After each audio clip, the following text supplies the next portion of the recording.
A former employee whistleblower has come forward out of Reflector Entertainment claiming that Kim Belair is a mentally disturbed, crazed lunatic. And the video that he goes on with his YouTube channel talking about his experience there is something for the ages. What's going on, guys? Welcome to another episode of Smash JT. Before I even dive into this video, you're probably going to be wondering, what the hell is he wearing? Well, let me jump into that real quick. So, apparently there's some journalist out there, or at least ex-journalist, that's a little upset that I wear Walmart shirts that are wrinkled.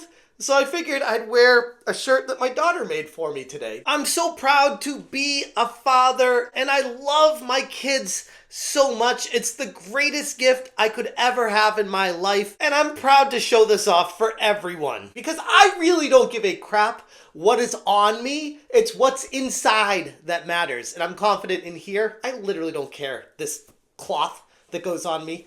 I almost feel like people that need to focus so much on what they wear are trying to hide just how awful they are on the inside. Anyways, getting back to this video here, this former employee at Reflector Entertainment goes on about an 8-minute rant or so talking about his time at Reflector Entertainment, what he did there working in cybersecurity, and how he was ultimately let go because he caught some illicit material on his superior's machine and tried to report it directly to them and found himself locked out of the office the next day. If you are to believe his story, and honestly, everything that he says in this lines up with what I would expect out of Kim Belair, so yeah, it all checks out. Hit that subscribe, give me a like, and check out smashjt.com for the full article breaking down this video expose of a whistleblower, ex-employee of Reflector Entertainment, coming forward and saying that Kim Belair is an unhinged psychopath. Well, in his own words, because it's all in French. In a bombshell video, a former employee of Reflector Entertainment has come forward to shed a cleansing light on the chaos surrounding the fallout around Unknown 9 Awakening and the completely toxic work environment fostered from within the company. This whistleblower, who worked in cybersecurity at the company, provided seriously shocking details about the mismanagement and unprofessional behavior, and most importantly, lack of productivity that plagued the entire studio during his tenure there. He focuses the majority of his video taking aim squarely at Kim Belair, describing her as completely unstable and unfit for leadership. Yet this is the same Kim Belair that seems to continue to fail upward in the games industry. It's got to make you wonder, why is that happening? In the video that was in French, auto-translated from Google in his channel Le Repère du Gamer, that Unknown 9 was in development for nearly 8 years, but the end result was far from any kind of reflective showcase of the time and resources invested into it. Despite a lot of folks trying to deem this as a AA title, in reality, he says it should actually be labeled as a AAA game due to the sheer amount of employees involved with the project. He talks about how it's approximately 120 people, many of whom were former Ubisoft staff, because the game industry has a lot of incest. And you start to notice a pattern when it comes to Kim Belair and everywhere she goes, how it seems to include a lot of former and current Ubisoft employees joining her in wherever she goes next.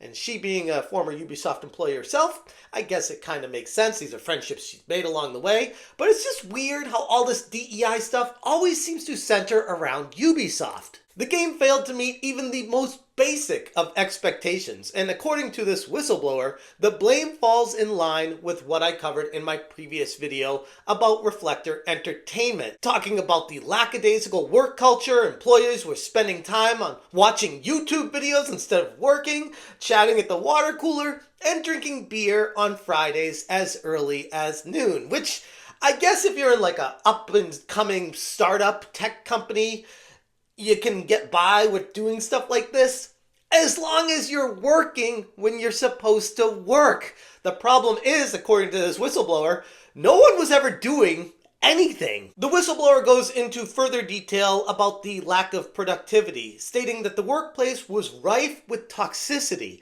Microgroups, cliques, and infighting were common, creating a very hostile work environment that stifled any kind of collaboration. And every time I hear this, I think, it's funny how the mind virus infection always seems to make these clusters of people to outcast others that aren't like-minded in the cult with them. And the whistleblower's own experience ended on a crazy note that could be grounds for a lawsuit if he wanted to pursue it, assuming the story he tells is accurate. And he goes into talking about how he found some illicit material that was being downloaded on his boss's computer, and they're working in IT, and they're supposed to be cybersecurity stopping this stuff coming through. And he's like, hey boss, I found this illicit material being downloaded on your computer. You might want to do something about that. I don't want to report this to anyone else. If you could just maybe take care of that so that we don't have an issue here. And he found himself locked out of the company the next day. The entire company atmosphere and organization seemed to have mismanagement from the top down. And this whistleblower did not mince any words when it came to discussing Kim Belair specifically. As a key figure in the game's development, he made it clear that she was far from any kind of stabilizing force. He went on describing her as completely unstable, and he even alleged that Belair is unfit for any kind of leadership role, let alone any kind of high-pressure collaborative environment like game development that she keeps finding herself at the center of. And you gotta wonder, why is that? If this person is so unfit for the job they have, why do they keep moving upward in the industry and finding themselves at the head of the table with all this stuff? But he continued to take shots at Belair, claiming that her erratic behavior suggested that she may be undergoing treatment from multiple psychologists. An insane situation that he framed as a positive step for her mental health, but a damning indictment of her ability to lead a team or oversee a project. And via Google Translate, he said, she doesn't seem well, and it was beyond evident to anybody who worked alongside her that she had some serious mental issues going on upstairs. But no one dared question it because, I don't know, marginalized voices? Just let them do their crazy shit because marginalization?